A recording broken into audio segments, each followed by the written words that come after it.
क्या बात है वकील साहब। एक कहावत है, चिंता आपके कल की परेशानी दूर करे न करे, लेकिन आज का सुख चैन अवश्य छीन लेता है। बात दशकों पहले की है। गुजरात के एक शहर में एक वकील साहब पत्नी के साथ रहा करते थे। वकील साहब पत्नी से बेहद प्यार करते थे। एक पेशेवर के रूप में उनकी बहुत इज्जत थी और वह मुवक्किलों के लिए न्यायालय में जी जान लगा देते थे।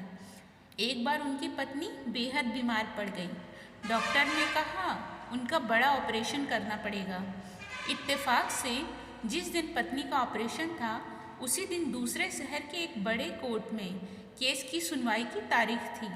वकील साहब के एक वकील मित्र को बुलाया और कहा, मैं पत्नी को छोड़कर कहीं और नहीं जाना चाहता, इसलिए तुम जाकर आज के इस केस में बहस कर लो। यह सुनकर वकील साहब की पत्नी ने कहा, ये आप क्या कर रहे हैं?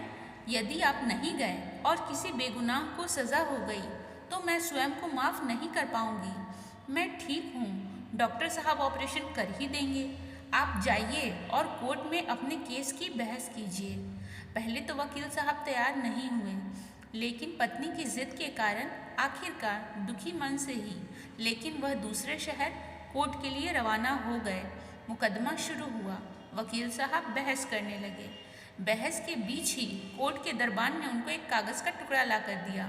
वकील साहब ने कागज़ खोलकर पढ़ा और फिर उसे पढ़ने के बाद पॉकेट में रख लिया और बहस करने लगे।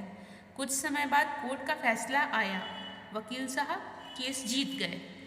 सभी उनको बधाई देने लगे। किसी ने पूछा, वकील साहब वह कागज़ का टुकड़ा कैसा था?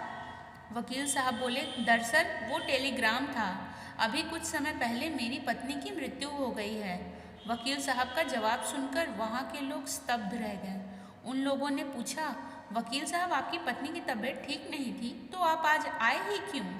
वकील साहब ने कहा, दरअसल पत्नी ने ही मुझसे जिद करके यहाँ भेजा, क्योंकि वह ये नहीं चाहती थी कि मेरे नहीं आने के कारण किसी बेगुनाह को सजा हो जाए।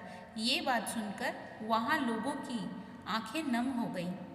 वह वकील कोई और नहीं बल्कि देश के पहले उप प्रधानमंत्री व गृह मंत्री सरदार वल्लभ भाई पटेल थे।